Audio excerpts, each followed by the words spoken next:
Hello. Welcome, folks. My name is Ryan Chapman, and I'm the author of SANS Forensics. Sorry about that. Ransomware and cybercrime. And we're here to talk today about... Let's try that again. Hey, everyone. How's it going?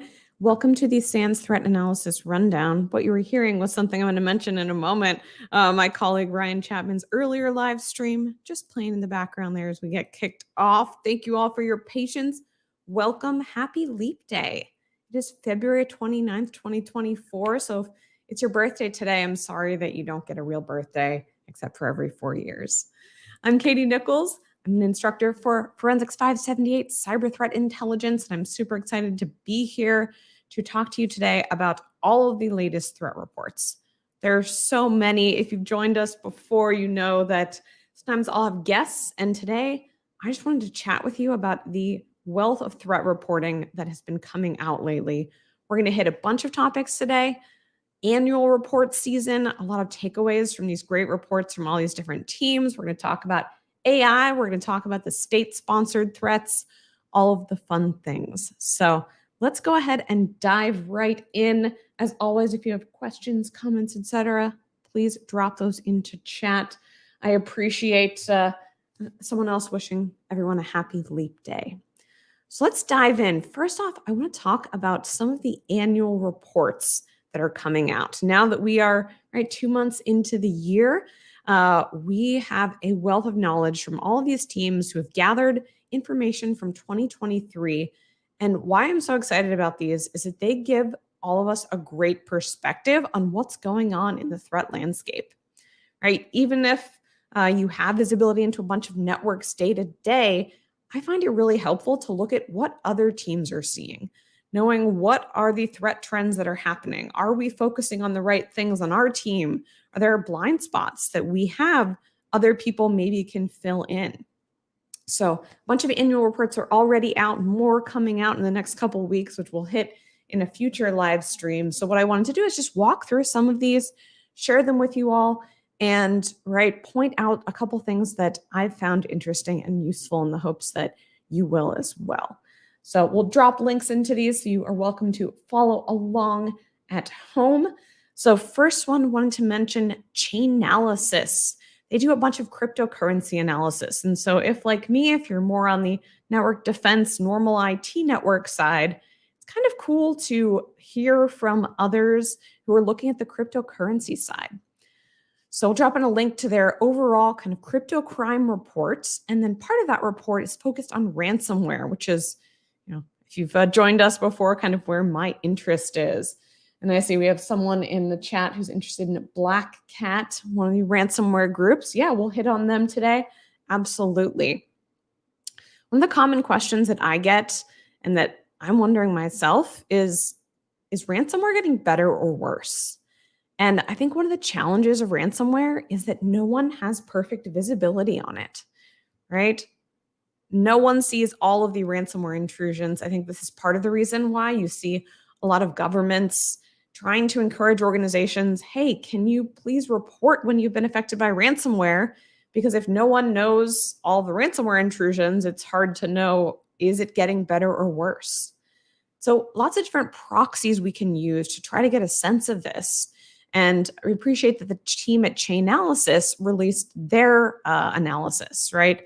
Based on looking at cryptocurrency flows and the value received by ransomware attackers, right? You can see they mapped this across the last couple years. Again, all data is imperfect here, but what this shows us based on their visibility, 2023, these adversaries received $1.1 billion. That's with a B. It's a lot of money, and almost certainly that is undercounting it because no one has perfect visibility, as I mentioned. So this is interesting because, I don't know, has ransomware gotten better? Has it gotten worse? I think it's tough to tell as an absolute, but I would say what this tells us is that, yeah, it has still been a huge problem through 2023, as we'll hit on later today, early 2024 as well. A couple other things to highlight in their analysis. Takedowns. We'll talk about a few different law enforcement actions today. And I think it's important as we were talking about the tough news and the bad parts of ransomware might be getting worse, also good to highlight the wins, right? A Hive ransomware group, FBI disrupted them. It's kind of interesting to observe, right, what happened to their revenues during that time. What you can see here, I believe it's kind of the dark blue line up at the top, right? When the FBI was disrupting Hive, right, Chainalysis found a significant decrease in ransom payment volume. So, hey, that's good news, right? It's maybe a sign that some of these disruption actions, of which there have been more and more recently, right, have been maybe effective. So, lots of great ransomware takeaways here. You can look at which strains are the popular ones, right? Someone mentioned Black Cat already. They're in the yellow here. They were pretty prevalent in 2023. Others, Play ransomware at the top here, Ransom House, Dark Angels. So again, the goal of these reports, and I think going through them, is trying to make sure that your team is aligned with significant threats that others are observing. Another ransomware report. This one from the folks at Recorded Future, the Insect Group, focusing specifically on ransomware exploitation of vulnerabilities. And I think it's always good for us to look at vulnerability exploitation patterns. One thing I think we have a challenge with in this community is that we focus a lot on zero-day vulnerabilities, which, right, as Recorded Futures research and others will indicate, yes, adversaries exploit 0 days for ransomware intrusions for other reasons as well, but that's not the whole story. So I think looking at some of these patterns, kind of important, right? So you look at, for example, the summary here, key findings from this report, some of the vulnerabilities that ransomware groups exploited in the past year or so, right? Proxy shell. Notice the year from proxy shell, 2021, right? Zero logon, 2020, log4 shell, 2021. Sometimes adversaries will exploit newer zero-day vulnerabilities, but not always. And so I find a report like this helpful. They'll talk about what are the most commonly exploited vulnerabilities. I've mentioned it before on the live stream. If you haven't checked out CISA's known exploited vulnerabilities catalog, that's another great resource in vulnerabilities. Again, because vulnerabilities are not all created equally. Sometimes adversaries will exploit them. Sometimes they won't. And looking at those patterns, again, can help us prioritize. So another good report if you care about ransomware, which I think pretty much every organization should at this point. Another one, and this is a more half by half report. This one from Google Cloud, their Threat Horizons report. Again, as I mentioned before, and hopefully you all are aware, we as defenders, as analysts, we really can't afford to ignore cloud threats anymore. And if you're like me, you came up in kind of a very operating system-centric focus, right? We're kind of figuring out what's going on in these cloud systems. And what I found is reading reports like this one is really helpful to give you a sense of what are the threats actually doing. So a couple things I wanted to highlight here from this Google Cloud report. Scrolling down, I like the graphics, right? They help us understand simply what's going on. So highlighting this one to start, initial access, how are adversaries gaining access into cloud environments? Looking at those patterns. See, over half of Google Cloud's visibility for initial access, weak or no password. Kind of wild, right? Sometimes, I don't know, I think we're tempted to think about, oh, these new 0 days, new attack techniques, gaining access, and that happens. But in over half of the compromises that Google was tracking, it was just weak passwords or no passwords at all, right? And so if you have any role in defending any kind of cloud system, this is a point for you to take and say, hey, maybe we need to go back to the basics. Do we have passwords? And do we have, I know we all get sick of hearing it, do we have multi-factor authentication enabled, right, to protect against any weak passwords? So sometimes these reports show us, and a lot of the times what I've found, it's the basics that adversaries are still using, right?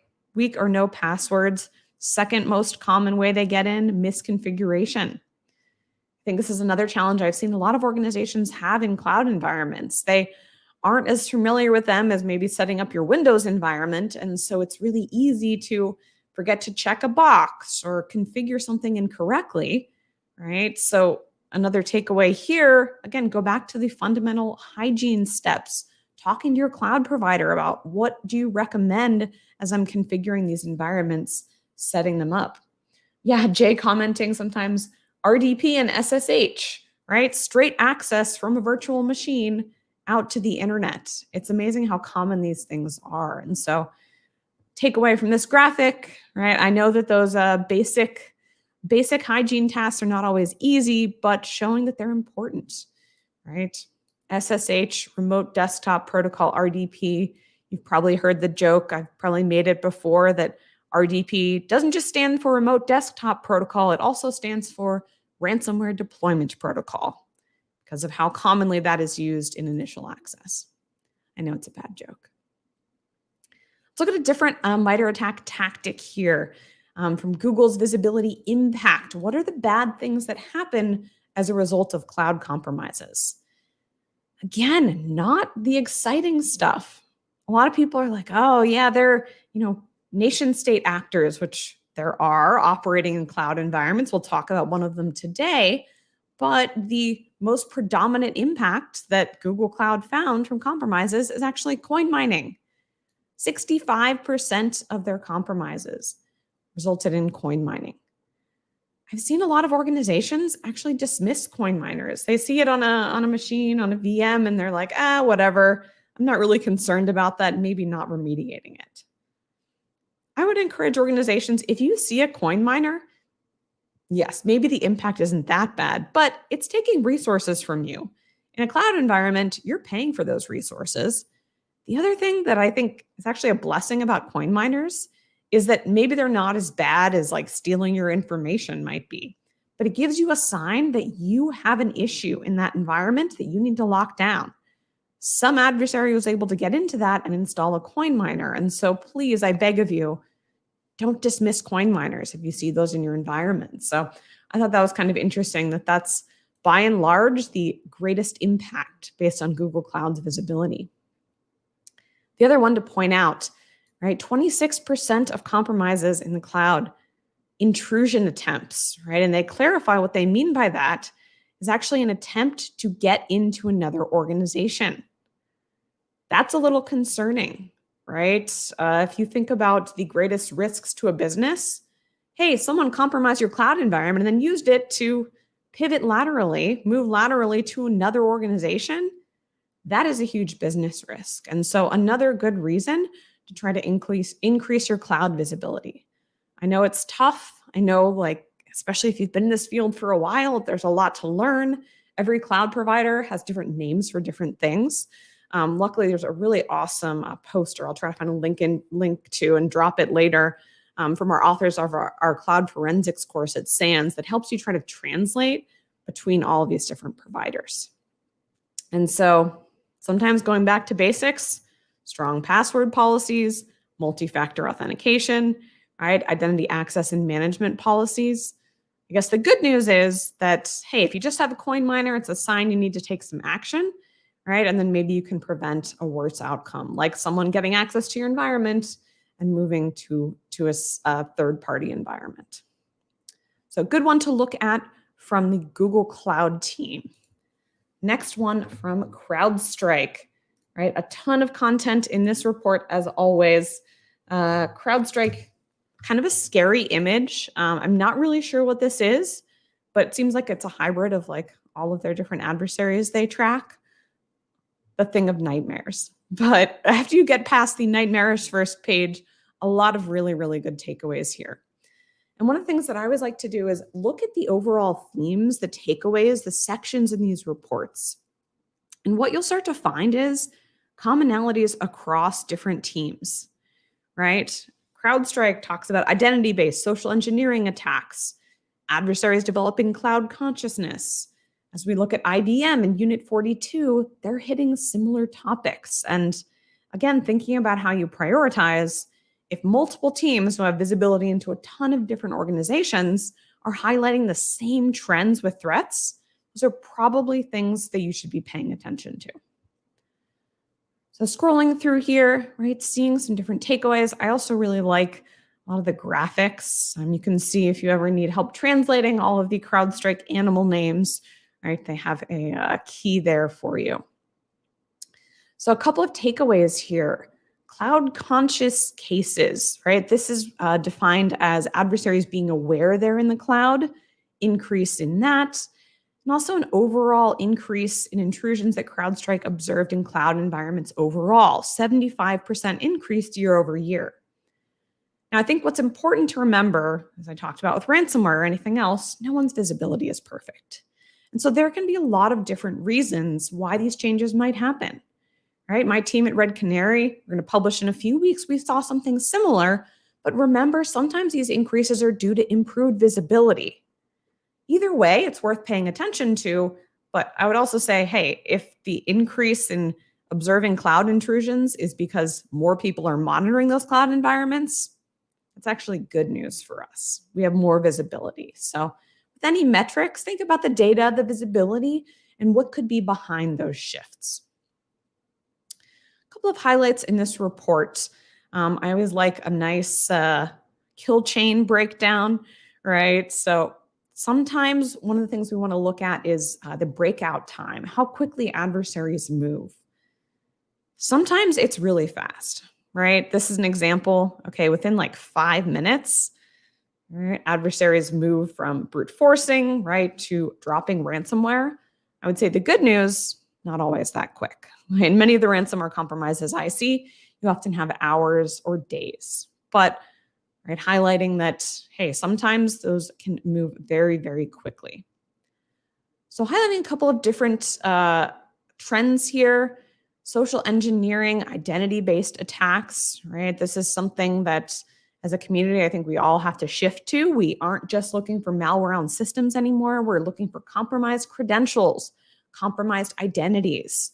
Across all the reports that I've read so far for these annual reports this year, everyone's seeing a similar thing, right? A lot of compromised credentials. So something important to think about as you're thinking about your incident response procedures. An adversary that I've talked about in the live stream that is worth paying attention to, scattered spider. Different names for this from different teams, octopus, muddled Libra, and others. But bottom line, these adversaries were very prevalent in 2023, relying a lot on social engineering.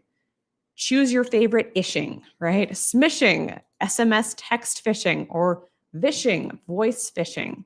Calling up the IT help desk and saying, hey, I'm this victim and I need to reset my multi-factor authentication.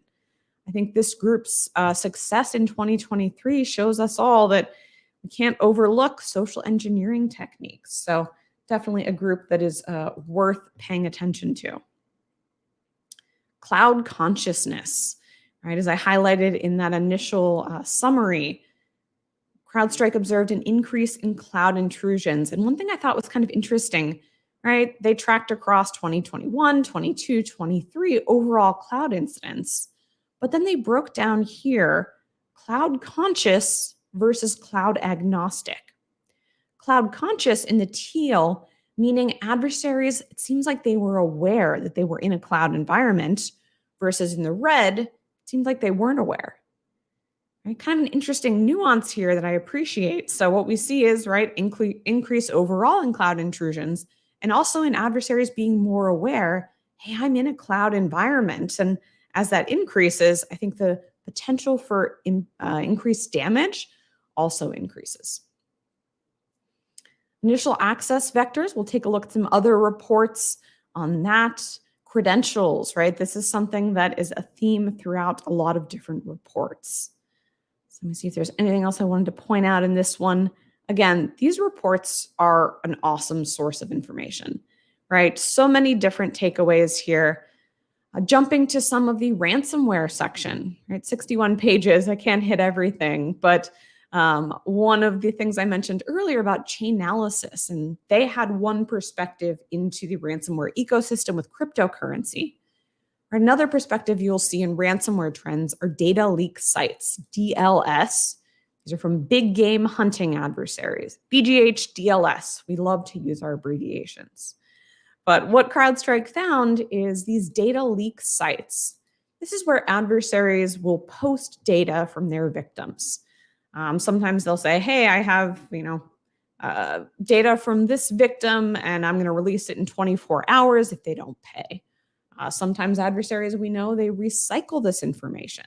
Sometimes they post it more than once. And so these data leak sites are one point that we can look to try to get visibility into how bad ransomware is. But remember, it's not perfect. So this graphic showing compared to 2022, there were a lot more posts on these data leak sites. Again, does that tell us, well, ransomware actors are being more successful collecting more data? Maybe, maybe not. It could be part of the factor is maybe they're just reposting something they got elsewhere or posting the same data multiple times. So again, always good to be thinking about what does this data show us, and then what are some of the limitations.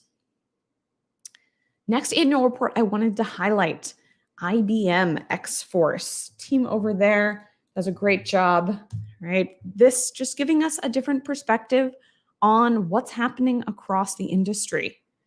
Right? One thing that I wanted to highlight here, top initial access vectors, right? Map to MITRE attack techniques, that common language. And what this shows us is how are adversaries getting into environments. The Google Cloud report focused on cloud environments. Here, more holistic, but again, same kind of things that we're seeing across multiple reports. Right? The top 3 initial access vectors, valid accounts, using legitimate accounts, maybe credentials bought from the dark web, maybe scraped elsewhere, maybe guest credentials, right? 30% of what IBM observed using valid accounts. Phishing, we know this, all of the different phishing types, right? Email phishing continues to be a prevalent initial access vector. And then number 3, exploiting public-facing applications. This is where vulnerabilities come in, right? Again, talking about the importance of prioritizing vulnerabilities.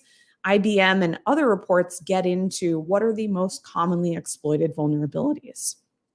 So again, this is really helpful for you thinking about, are you focusing on the right things? I will say some of these, right? It's a single MITRE attack technique. Just detect when adversaries are using valid accounts. That is easier said than done, right? You could spend an entire year just trying to focus on improving your detection there. But this gives you a data point to say, are we focusing on the right things? Moving on to a report from the team at Palo Alto Unit 42, another great one. And I will say, if anyone listening has worked on any of these reports, shout out to you, because I know, right? These are 60-page reports. It takes a lot of time and effort to work through these. So again, what I like to do is kind of compare and contrast. What's one team seeing compared to another team? Lots of different graphics here. I'm looking for the one on initial access, right? We saw how IBM broke down initial access vectors. Here we see how Unit 42 observed the most common initial access vectors from their incident response cases. Percentage is a little bit different, but what we see is the top vectors are actually very similar across IBM and Unit 42's visibility. And again, this tells us these are the things we should be paying attention to. Software and API vulnerabilities, that was the most prevalent initial access vector in Unit 42's visibility, right? 38% of their investigations. Previously compromised credentials, right? Similar to the attack technique valid accounts, that was up there with 20%, right? And then phishing, 17%.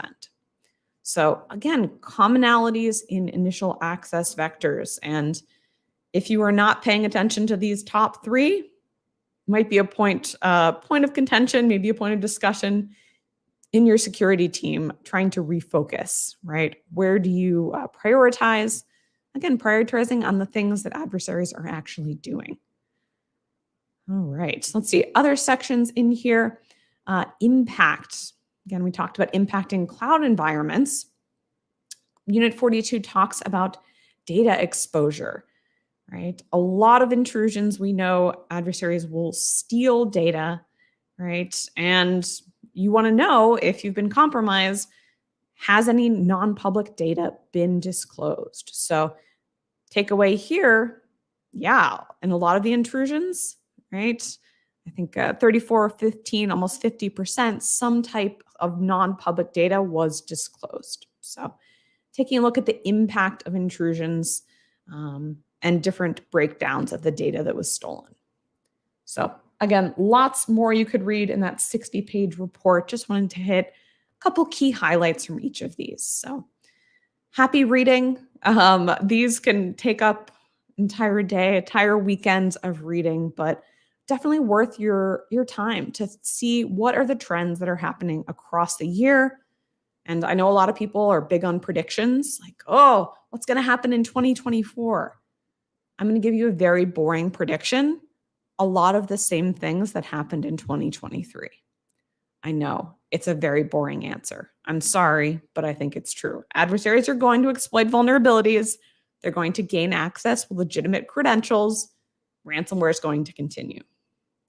Highly controversial takes, I know. All right, so wrapping up annual reports. I didn't hit on the section specifically, but another topic you're going to see in a lot of annual reports, it's very buzzy right now, artificial intelligence, AI. And I was so excited to see this recent Microsoft blog about what they've actually observed adversaries doing when it comes to using artificial intelligence. I don't know about you all, but I hear this pretty frequently. Right? Oh, I'm really worried about adversaries using AI to find the latest 0-day. Okay, that's something I would consider this what my friend Lauren calls a horizon threat. Something that I think we should pay attention to. How can adversaries find new attack techniques, new exploits using AI? I'm a little bit of a skeptic though, because based on what I've seen and heard from others, there's no evidence of that happening right now. So I was particularly excited about this blog post because what this shows is based on Microsoft and OpenAI's visibility.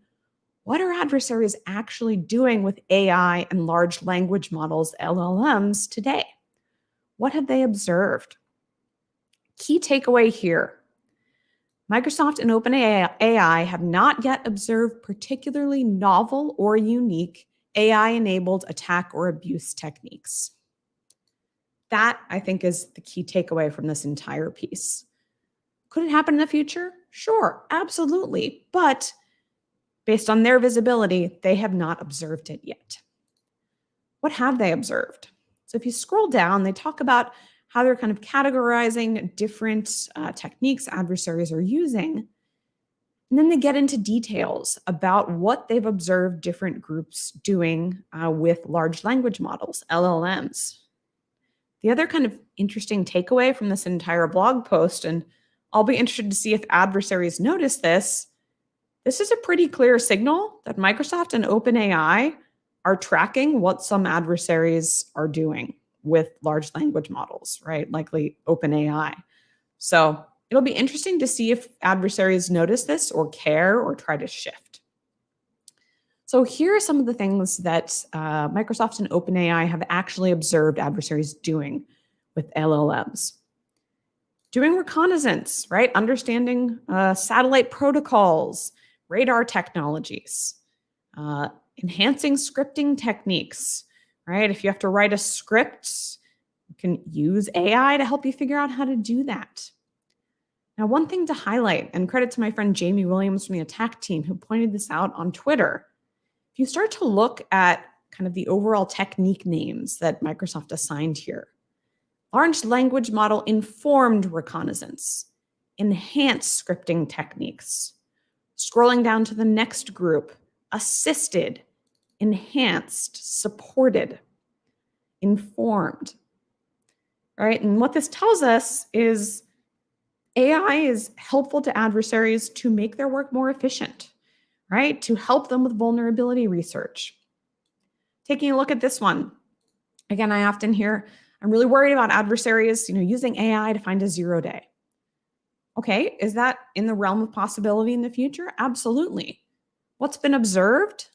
adversaries researching an existing vulnerability from 2022, helping them, right, learn more about whatever they're researching, more easily collect that information, or more easily maybe writing a simple script, right?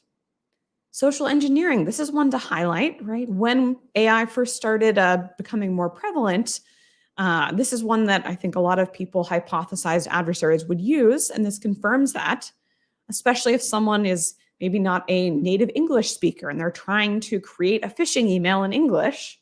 Well, great. An LLM, chat GPT, whatever source an adversary is using can be really helpful to create that, to craft your spear phishing language. Same way, I know sometimes one of my bosses will, use AI, use chat GPT to write a thank you note or something like that. I think people also got in trouble for using it on Valentine's Day to write notes to their significant other. So if you're not a great writer, a great use of LLMs. Adversaries are doing the same thing. Again, what I found so compelling about this is that it gives us a little glimpse into what Microsoft and OpenAI are seeing adversaries do with LLMs right now. I think it's still worth looking into the horizon, what could happen, but also grounding ourselves in reality, right? This is what's happening right now. Adversaries are using AI to get better. On the AI note, I wanted to highlight a blog from my teammate, Jimmy Astle.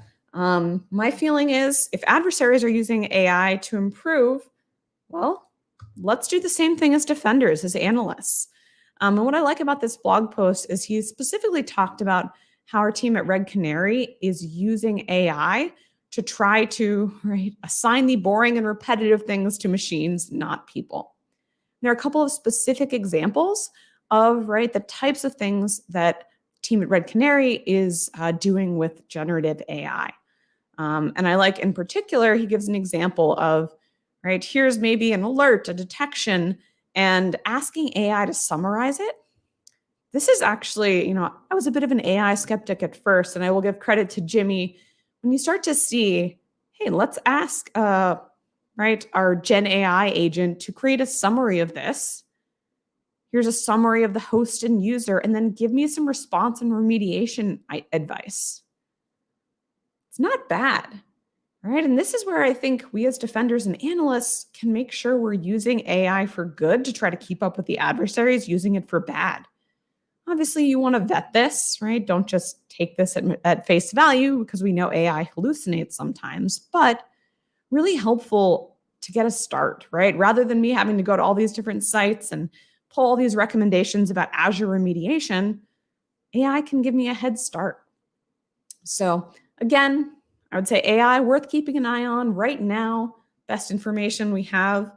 Seems like adversaries are using it to improve their work. So if defenders do the same, I think we're going to be good to go. Not the last we will discuss AI, I'm sure. All right, moving on, let's talk about a threat group that has gotten in the news, in the spotlight lately, Midnight Blizzard. So Midnight Blizzard, the Microsoft name, it sounds like a delicious dessert. This is a Russian state-sponsored group aligning with Russian intelligence. They overlap with Nobelium, overlap with the name APT29, and Microsoft themselves actually got compromised by this group in January. And kudos to Microsoft for releasing information about this. No one likes to get compromised. It happens. And I appreciate that they were transparent about it. So their blog post walks through in text format, a little bit of background about this actor, and then what happened, in their intrusion. Now, when I read this, it was a little tough to parse. We talked about the importance of gaining visibility into cloud environments.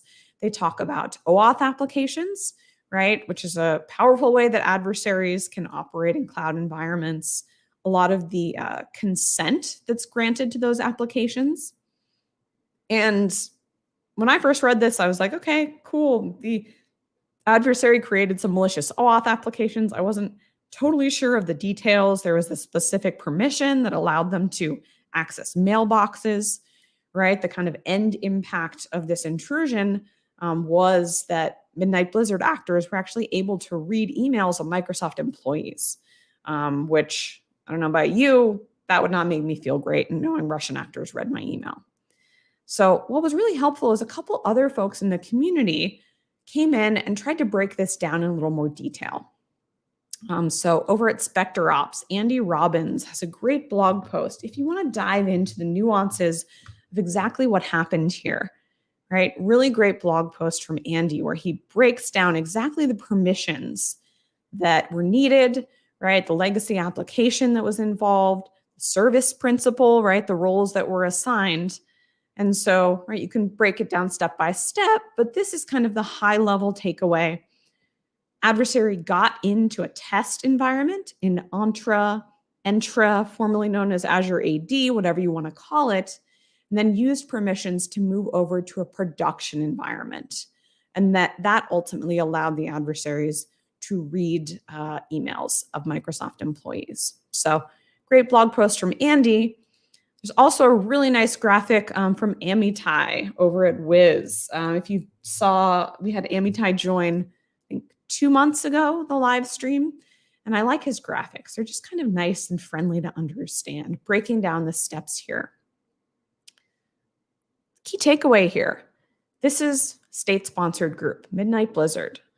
I think they're actually an advanced persistent threat, right? Knowing how to do some of this stuff, using all of these permissions to pivot from a test environment to a corporate environment, that is pretty challenging, I would say. Pretty advanced. But if you look here on the left, initial access, what do we talk about from those annual reports? Adversaries often will just get in with credentials. Adversaries gained access to Microsoft's test environment through password spraying, right? Trying the same passwords or common passwords across a bunch of environments. Microsoft revealed that that account that the adversaries used wasn't protected with multi-factor authentication. It's tough, right? Any big network, and it's easy to say, oh my gosh, I can't believe Microsoft didn't have MFA enabled. If you're a large organization, you know you probably have infrastructure that you have no idea what's happening. Test environments that people forget about, legacy things, things that, shadow IT shouldn't be on your network. So it happens to everyone.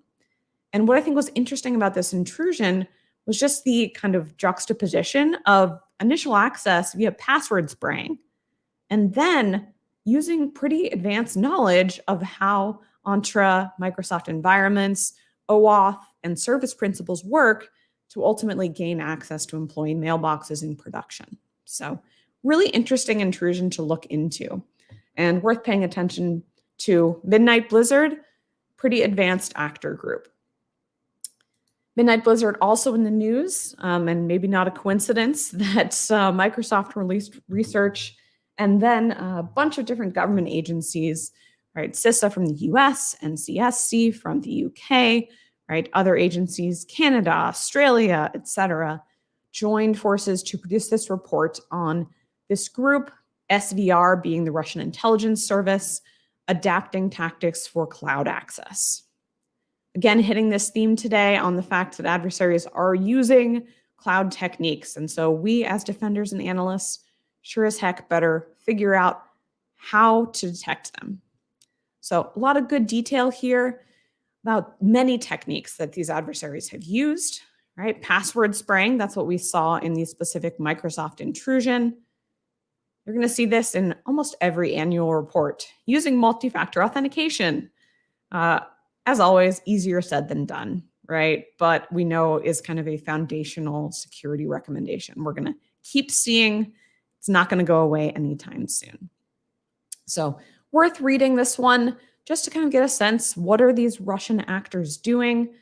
And what I always encourage people, as you are thinking about, right, looking through Amitai's diagram, how would you and your organization be able to investigate an intrusion like this? Do you have access to the right logs? Do you have the right people who know how to read those logs? And so same thing as you're looking through reports like this one from NCSC and partners, thinking about how would you actually be able to detect this? That's tough, or respond to it, investigate it. So Midnight Blizzard, I'm guessing this is not the last we will hear of them. So worth paying attention to their TTPs, especially in the cloud. Other things that have been going on recently, it has been a very, very busy month. So I mentioned all vulnerabilities are not created equally. Sometimes there's a vulnerability and adversaries won't really pay attention to it. They won't exploit it. Sometimes they do. And so this recent vulnerability in Screen Connect software has been exploited significantly by adversaries. So kudos to the team over at Huntress who identified this one. They've put out a lot of really awesome guidance. This vulnerability, because we know vulnerabilities need cool names, they've been calling it slash and grab. And whenever we think about vulnerabilities, I recommend people follow a few mental steps. First off, does my organization use this software in my environment? If you don't use Screen Connect, you're probably okay here. If you do, something to pay attention to. So not just does the vulnerability exist, but are adversaries actually exploiting it? The answer to this one is yes. There's been significant exploitation of this vulnerability, leading to some pretty nasty intrusions, including ransomware. So in this blog post from Huntress, they walk through a couple of the resulting intrusions they've observed from exploitation of this Screen Connect vulnerability. So if you have Screen Connect and you haven't already, definitely need to pay attention to this one so you do not get an intrusion like ransomware. So Lockbit exploiting this, they're not the only group, right? Other adversaries are doing the same thing. I will say, I appreciate when anyone shares detail, right? Some of this activity, like using certutil to download an MSI payload. These are also great ideas if you're a detection engineer or on the detection side, right? These are things you can look for if, maybe you're not sure if you have Screen Connector in your environment, right? That is a challenge, right? Defense in depth, looking for other signs of post-exploitation behaviors. A couple other resources just to hit. If you have Screen Connect and you're worried you might be compromised, how do you know? This is really helpful guidance, again, from the team at Huntress.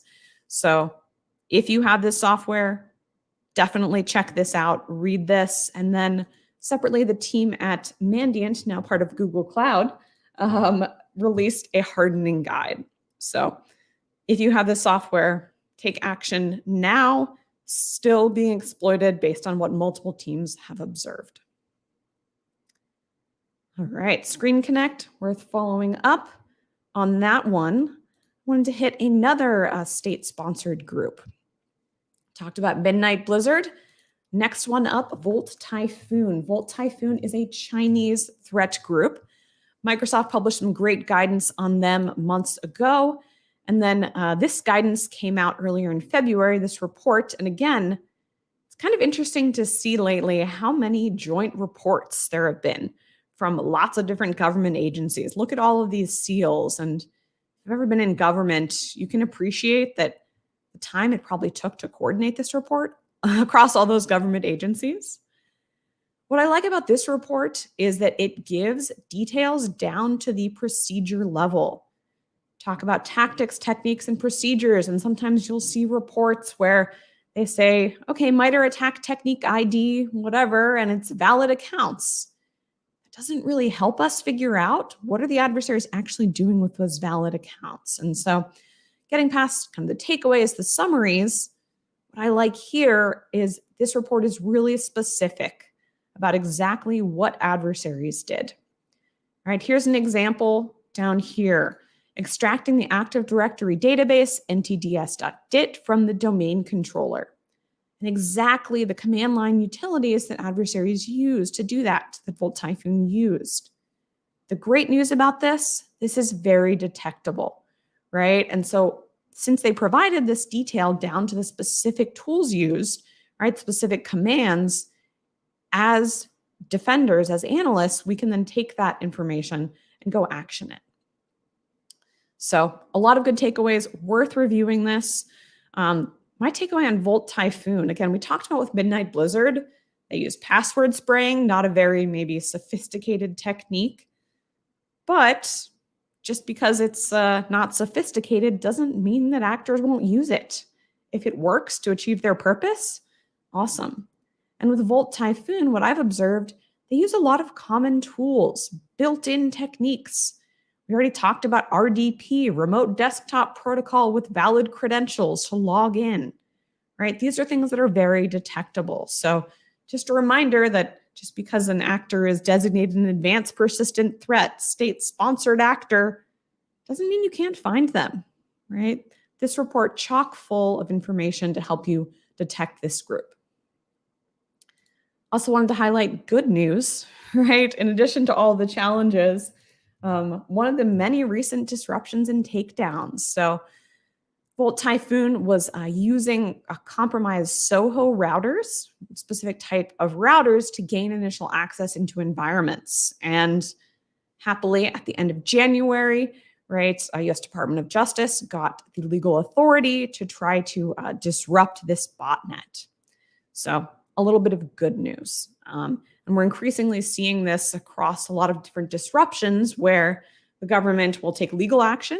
Sometimes it's US government, sometimes it's an international coalition, other countries around the world, and they'll also release a report like what I showed you in the previous tab to help defenders as well. So a little bit of good news here on Volt Typhoon.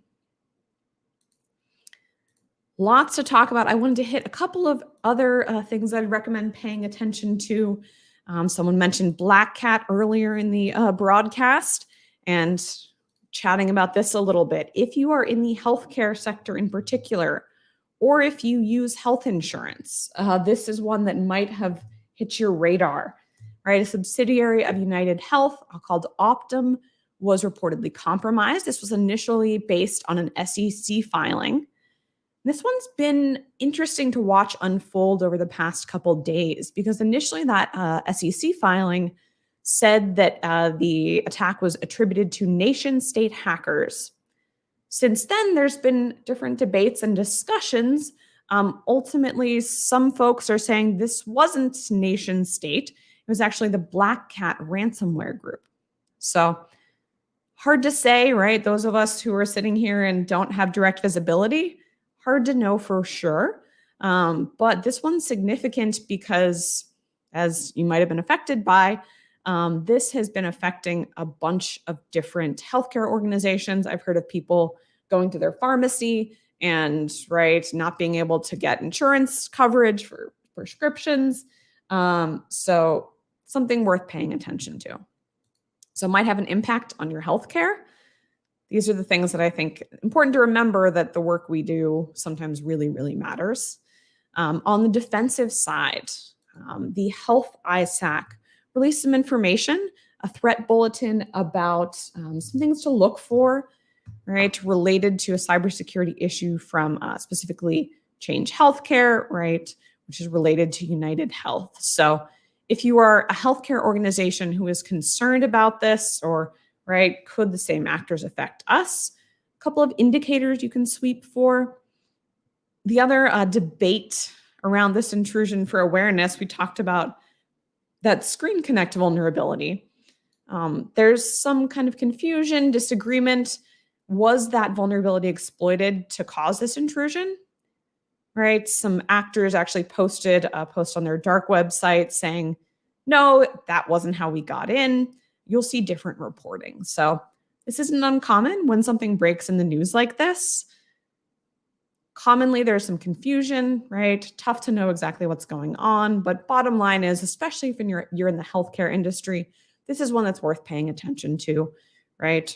Throw those indicators in if they're not noisy, right? And never a bad idea if you're using Screen Connect software, as we talked about, to make sure you're remediated against that.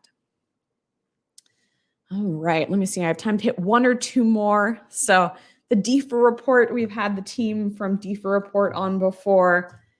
Another great blog post from them coming out earlier this week. This one on the malware family known as Bootloader.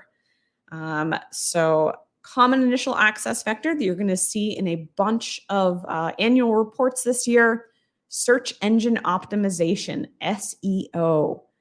If you haven't heard of this before. This is a really, really common technique where adversaries are poisoning search engine results and basically trying to make users click on their malicious site. Right? Seen this a ton, and adversaries are using it, I think, because it works, because it's very rare an organization is not going to have a search engine available. And so user, right, searched for something like implied employment agreement. They get that result, looks like a normal, legit search engine link. And then when a user clicks on that link, downloads some malware, right, then will lead to bootloader. So this is a common thing. Actually, my team at Red Canary has observed the term agreement. For whatever reason, the bootloader actors who are doing the search engine optimization poisoning will often use agreement as a keyword. So that's a theme that we've seen, and this kind of confirms that as well. So search engine optimization, it's a tough one to protect against, can be a little bit confusing or a little bit tough as defenders because we can't block search engines. And you could, but people would be really mad. So the good news is, even if you can't block search engines, very detectable patterns here. This one's worth a review. Again, bootloader pretty widespread and prevalent, but a lot of this activity drops a predictable zip archive that contains JavaScript. You can absolutely detect this early on in that chain. Whew, talked about a lot today. So as we're wrapping up, I wanted to highlight an earlier live stream. This is what you heard maybe at the beginning of our stream, because I forgot to stop my friend Ryan from talking. So Ryan Chapman and Will Thomas, two esteemed SANS instructors, colleagues, actually talked earlier this week about a disruption we didn't have time to get to of Lockbit actors. Right, one of the most prevalent ransomware groups that we've observed in all of these annual reports. And so if you're interested in Lockbit and live streams and ransomware, definitely check this live stream out, recording from earlier in the week from Ryan and Will, some of the smartest people I know. If you like ransomware, I also wanted to highlight our upcoming SANS Ransomware Summit. Again, Ryan Chapman and Mary DeGrazia, two SANS instructors, are going to be hosting that. That's the end of May. So the call for proposals is over. The agenda should be out in the next couple weeks, but you can register for free online now. So as we talked about kicking off today, annual report season, ransomware is still something that everyone needs to pay attention to. And so if you want even more detailed ideas about trends and how we can maybe stop this, disrupt ransomware, definitely recommend signing up for that Ransomware Summit. All right, that is all we have for today. We have talked about a ton. And so I would just encourage everyone, keep looking out for all that threat reporting out there. You're going to continue to see awesome annual reports from all of these different teams, as I hope you've taken away from our highlight earlier in the stream. Right, these are really valuable reports you can use to make sure you're focusing on the right threat trends, right? Prioritizing your resources, because these actors are not going to stop. All we have for you today. Thanks so much for joining our STAR live stream. Take care, and we hope to see you in a future month.